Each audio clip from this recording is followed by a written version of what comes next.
Si este capítulo te sabe a poco, ya sabes que tenemos un episodio extra todos los jueves al que puedes acceder desde Patreon, iVoox y desde el banner de nuestro perfil en Spotify, y que puedes ver el videopodcast de este capítulo en nuestro canal de YouTube, Terrores_TRN.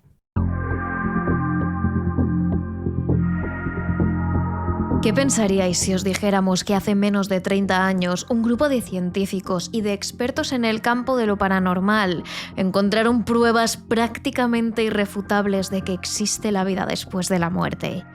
Y no solo de eso, sino de que los vivos y los fallecidos, o como ellos los llamaron, los descarnados, pueden comunicarse a través de diversas formas, por fotografías, por radio e incluso a través de mediums.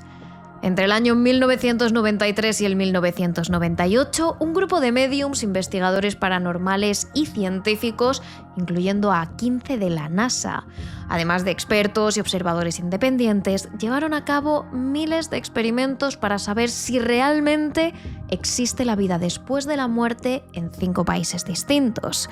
Se trata del experimento SCOL, el más grande y fiable realizado sobre lo paranormal.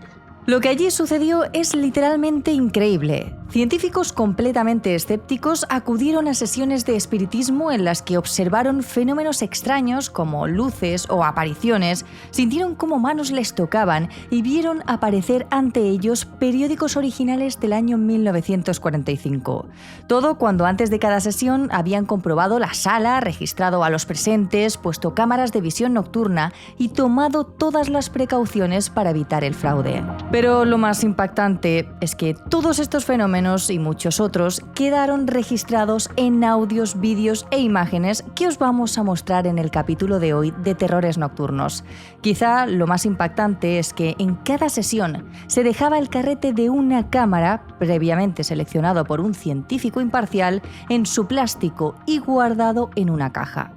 Al acabar la sesión, se sacaba este carrete de la caja y pese a que no había cámara y a que todo estaba completamente oscuro, el carrete estaba impregnado de imágenes de personas reales, escritos, poemas en diferentes idiomas e incluso dibujos y firmas. Hoy, en Terrores Nocturnos, os enseñamos todas las pruebas del experimento SCOL. Terrores Nocturnos, con Emma Entrena y Silvia Ortiz.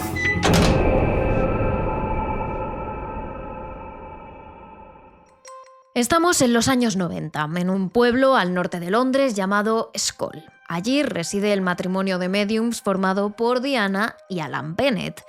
Diana estaba acostumbrada al contacto con los espíritus desde que era muy pequeña.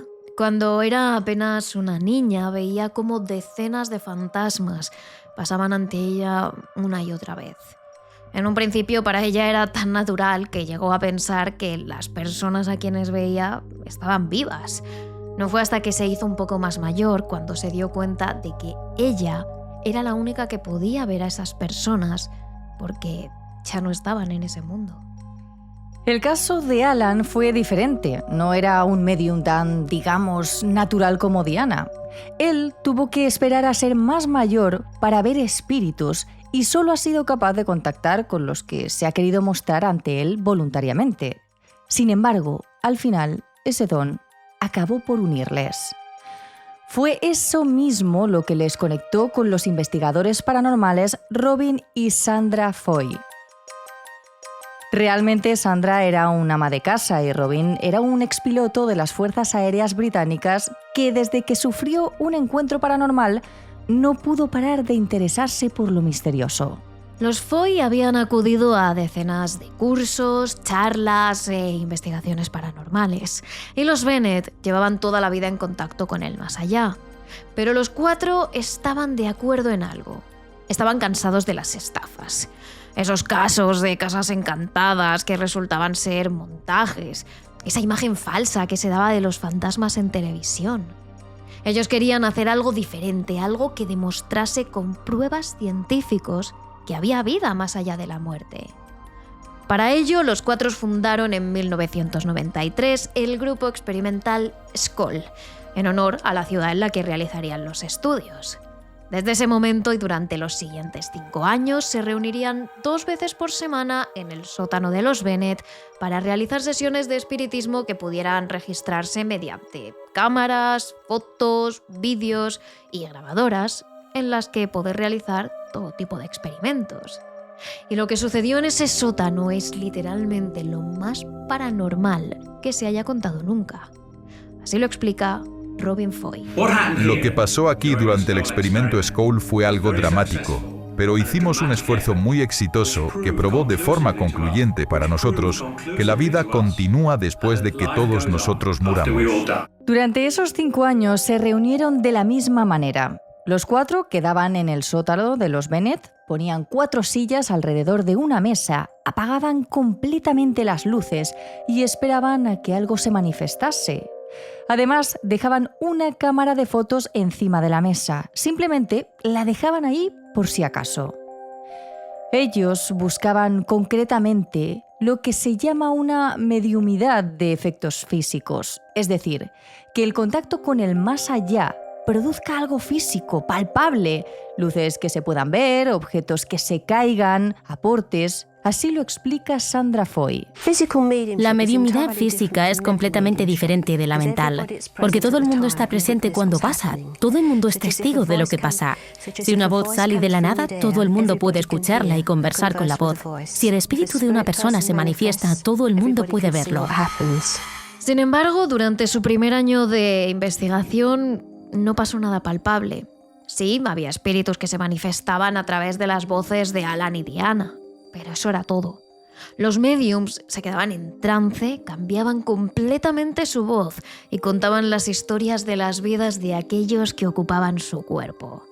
Hablaban siempre de forma coherente, aportando datos que los mediums no podían conocer previamente e incluso hablando idiomas que ni Alan ni Diana sabían.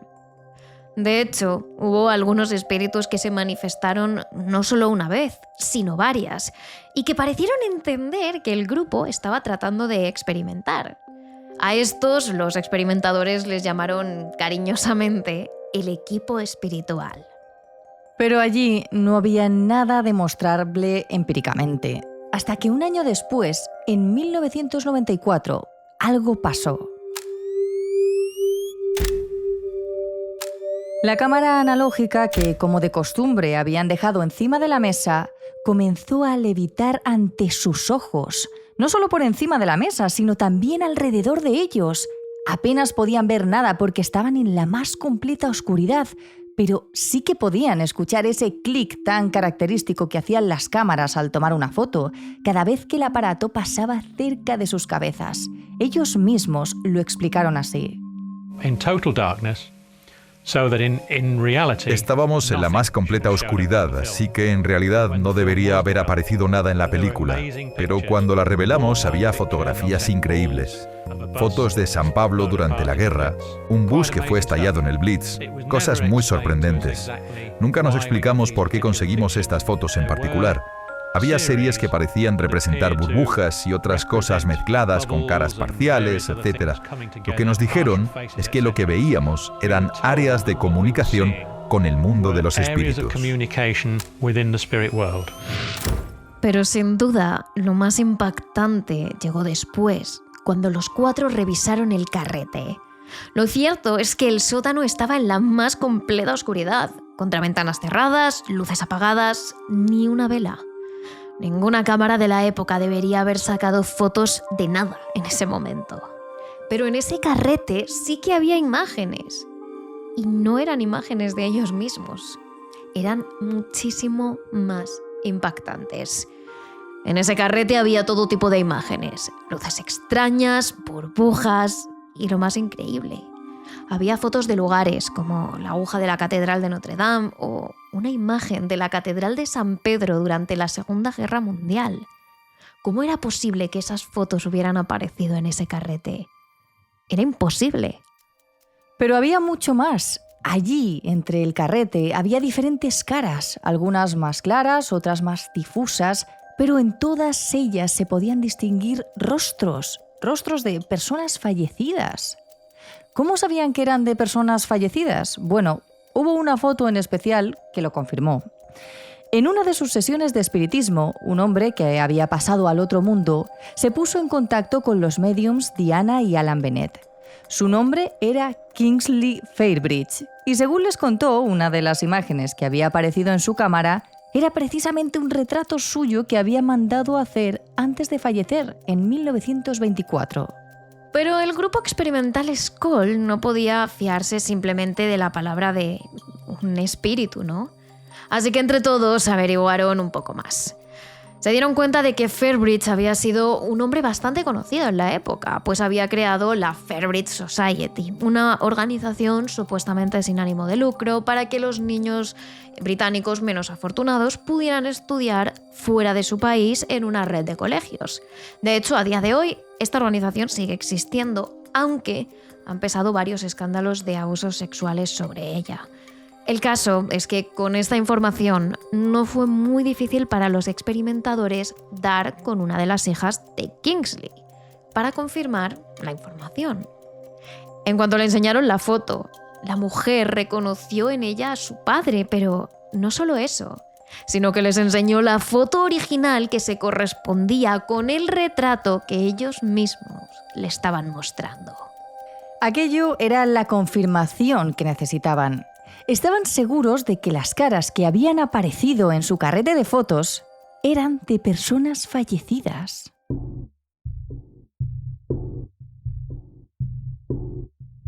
En su siguiente sesión decidieron complicar aún más las cosas. Bajo las mismas condiciones, es decir, sentados en el mismo sótano a la misma hora y con la misma oscuridad total, prescindieron de la cámara.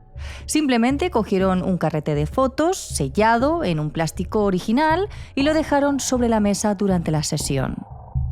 Nada más terminar, quitaron el sello del envoltorio, abrieron el carrete y lo revelaron. Y su sorpresa fue aún mayor que la vez anterior.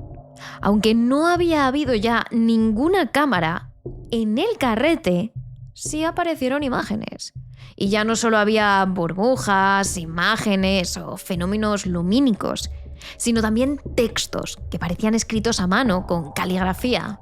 Había todo tipo de escritos, poesías, letras incomprensibles, dibujos, textos cortos, firmas, iniciales y en muchísimos idiomas: alemán, inglés, latín, sánscrito, hebreo.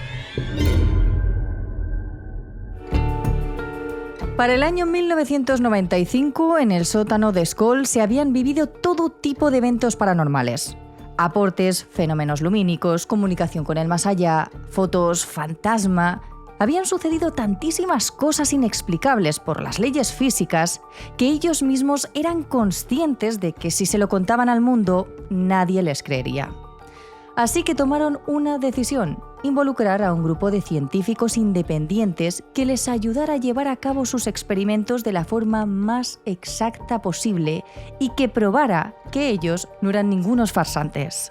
Y aunque al final en el experimento Skoll llegaron a participar literalmente cientos de expertos y científicos de diferentes disciplinas como la psicología, la física, la biología o la ingeniería, incluyendo además a 15 expertos de la NASA, en un principio son solo 5 los que lideran el experimento. Ellos son Montag King, periodista y uno de los miembros más importantes de la Sociedad para la Investigación Psíquica de Londres, Arthur Ellison, ingeniero eléctrico y profesor de universidad, David Fontana, psicólogo, y también el biólogo Rupert Sheldrake y el astrónomo Archie Ray. A ellos se les unió además James Webster, un mago con más de 40 años de experiencia y miembro de The Magic Circle de Gran Bretaña. Obviamente no era un experto en ciencia, pero si alguien podía detectar los juegos de manos, trucos con espejos, poleas e hilos de pescar y demás triquiñuelas, ese era él.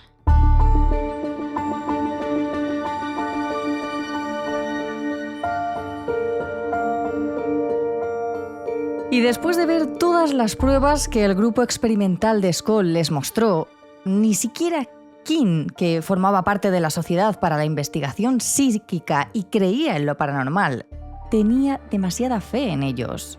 Al principio todos éramos bastante escépticos, porque lo que aseguraban parecía estar muy fuera de lugar. Pero aún así, ¿encontrar pruebas de la vida después de la muerte? ¿Qué científico lo habría rechazado?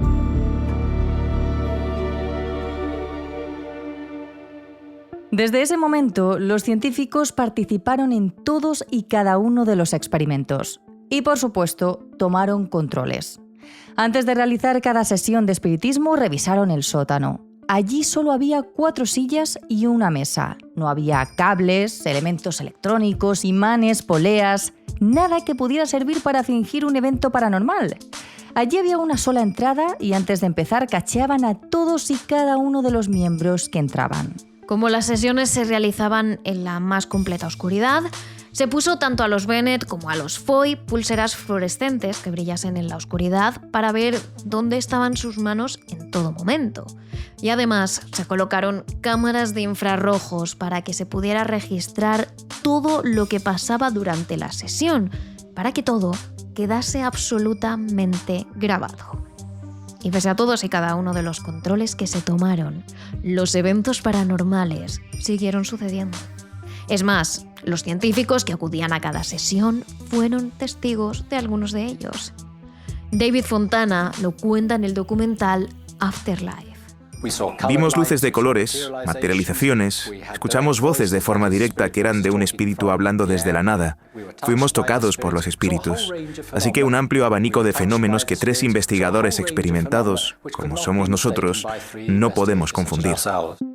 Por su parte, el biólogo Rupert Sheldrake pudo observar cómo durante unas de las comunicaciones de los médium con el más allá, unas pequeñas luces brotaban de la nada y se movían por la habitación haciendo todo tipo de movimientos. En un principio pensó que serían nada más que luces LEDs atadas a un hilo de pescar, pero entonces las luces comenzaron a atravesar superficies, la mesa, las sillas e incluso su propio cuerpo. Era imposible que hubiera un hilo allí. Por si fuera poco, el astrónomo Archie Ray pudo hablar a través de Alan Bennett con un espíritu de cuestiones de mecánica celeste que, según diría más tarde, solo un puñado de personas, además de él, comprendía. Y ninguna estaba en la sala. Es decir, era imposible que Alan Bennett estuviera fingiendo. Era imposible que fuera él quien hablara y no alguien del más allá. Pasados unos años, los científicos pudieron ver y vivir más de 1000 horas de comunicación espiritual con el más allá. Y según ellos mismos aseguraron en el estudio que publicaron después, nunca pudieron encontrar cables, ni espejos, ni ningún tipo de mecanismo que probara que el experimento Skoll tenía algo de falso. Pero no por eso dejaron de intentarlo. Sin embargo, lo que consiguieron fue presenciar aún más eventos paranormales.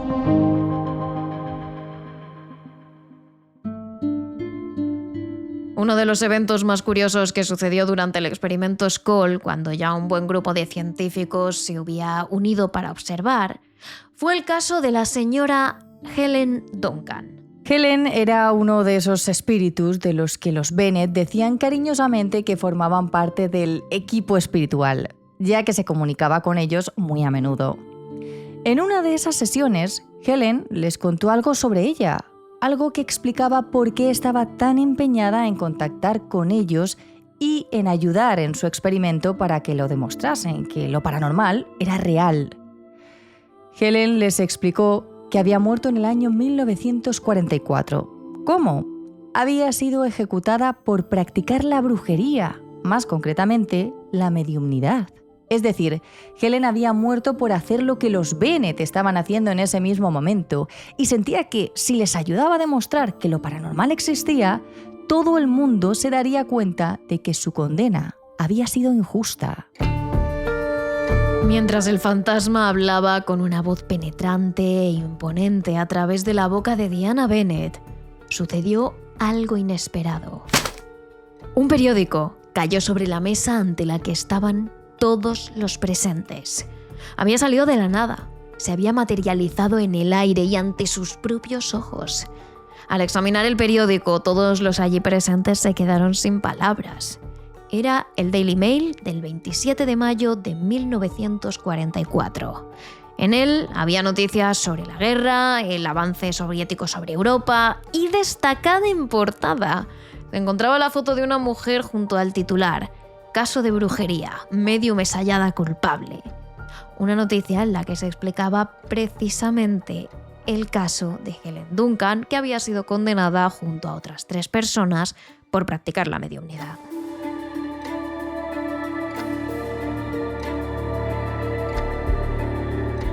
Es decir, aquel periódico había llegado nada más y nada menos que para demostrar que la historia de Helen Duncan era real. Pero aún hay algo más extraño. Los científicos presentes durante esa sesión aseguraron que era imposible que alguno de los miembros hubiese introducido el periódico allí antes de la sesión, debido a los controles que habían impuesto. Cacheos o registros previos del sótano. Pero aún así, decidieron llevar el periódico a uno de los laboratorios más punteros de Londres para que lo examinara. Lo que descubrió, el papel, era original, del año 1944. Las letras no estaban pasadas por una rotativa moderna, sino por una imprenta, y la tinta tenía los mismos componentes químicos que en la época. Es decir, no había duda. El papel era original de ese año. Si aquello tenía una explicación que no fuera paranormal, ellos no supieron encontrarla.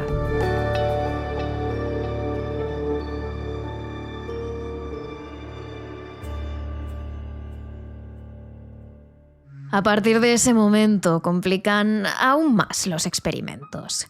En la siguiente sesión meten el carrete de fotos previamente seleccionado por uno de los científicos y sellado dentro de su tubo de plástico en una caja que habían ideado específicamente para la ocasión. Se trataba de una especie de caja fuerte de metal que se cerraba con candados y de la que os estaremos dejando imágenes en el vídeo. Al terminar, un experto en revelado comprueba que el carrete es el mismo que se introdujo al principio y que el sello de su bote de plástico está intacto, lo que quiere decir que el carrete ni se ha abierto ni se ha cambiado. Pero de nuevo, dentro hay una amalgama de imágenes, dibujos, escrituras y formas sorprendentes. Hay desde rostros a poemas escritos en griego, latín, inglés o alemán, y también galimatías incomprensibles. Pero también hay imágenes reconocibles. Un retrato de Sir Arthur Conan Doyle, la firma del compositor Ivor Novello, o algunos poemas escritos por el exdirector de la Sociedad de Investigación Psíquica de Londres. ¿Cómo eran capaces los espíritus de plasmar en ese carrete aquellas imágenes? Montesquieu siempre creyó que los fantasmas eran capaces de plasmar sus recuerdos en esas imágenes. Creo que esas imágenes solo pueden ser explicadas imaginando que los espíritus son capaces de proyectar sus recuerdos y sus imágenes en una película, de alguna manera que no podemos ni empezar a entender. La única otra explicación es que son todas falsas, pero no creo que haya ninguna evidencia para pensar que ese sea el caso. Sin embargo, uno de los eventos paranormales más extraños ocurrió cuando añadieron a estos experimentos una grabadora de audio. Una Panasonic muy barata, a la que además le quitaron el micrófono y que dejaron sobre la mesa mientras realizaban la sesión espiritista. La idea era que al no tener micrófono no captaría ninguna voz física, sino solo la de los espíritus. A través de esta grabadora no solo consiguieron captar voces aleatorias, para nada. Consiguieron llegar a comunicarse con los espíritus de tal manera que los fantasmas del más allá llegaron a preguntarles cosas a ellos.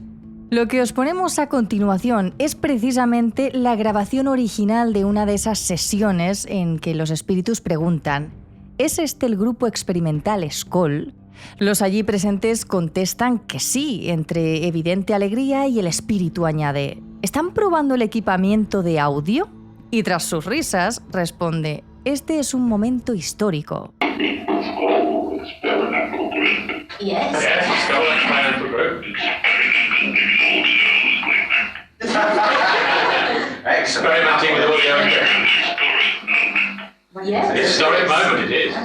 Pero lo más sorprendente de la sesión llegó después, cuando se reveló el carrete que se había utilizado durante la sesión.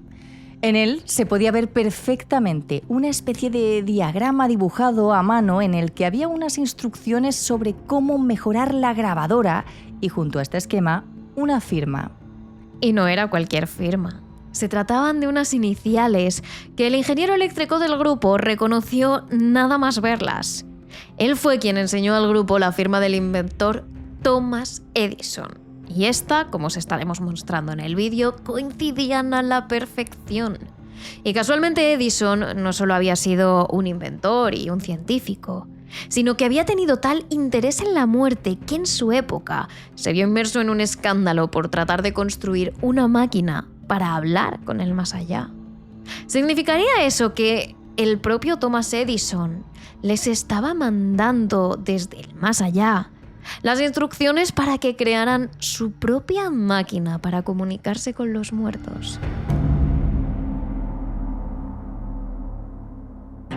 Como hemos visto, el grupo de médiums, científicos y expertos registró a lo largo de estos 5 años pruebas escritas, visuales y sonoras de su comunicación con el más allá. Sin contar, por supuesto, pruebas más intangibles, pero de las que todos habían sido testigos. Apariciones de rostros, sentir cómo les tocaban manos invisibles, creación de objetos como periódicos de la nada. Todo ello con las más altísimas garantías científicas de que en el experimento Skoll no había ningún fraude. Pero el grupo quería ir más allá y empezó entonces con lo que denominaron la prueba de fuego. Introducir a la ecuación una videocámara manteniendo las mismas condiciones. Y durante la grabación no sucedió nada más inusual que lo ya habitual, pero al revelar la cinta, en ellas quedaron registradas cosas impactantes. Lo cuenta Sandra Foy. En el vídeo teníamos imágenes de algo que parecía un túnel de luz. Otras veces eran cajas de espíritus que parecían venir hacia nosotros. Y otras lo que parecía un pasillo moviéndose.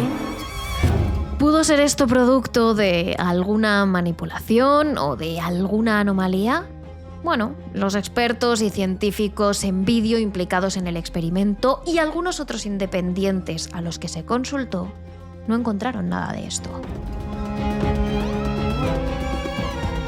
Después de llevar a cabo todas estas pruebas y que centenares de científicos participaran en ellas y avalaran su autenticidad, hubo varios países que invitaron al grupo a experimentar fuera de sus fronteras. Y así lo hicieron. Replicaron el experimento Skoll con las mismas garantías científicas en lugares como Los Ángeles, Ibiza o Italia, entre otros. Pero esto es algo que os contamos en más profundidad en nuestro capítulo extra de Patreon, iVoox y Spotify, que podréis escuchar este jueves.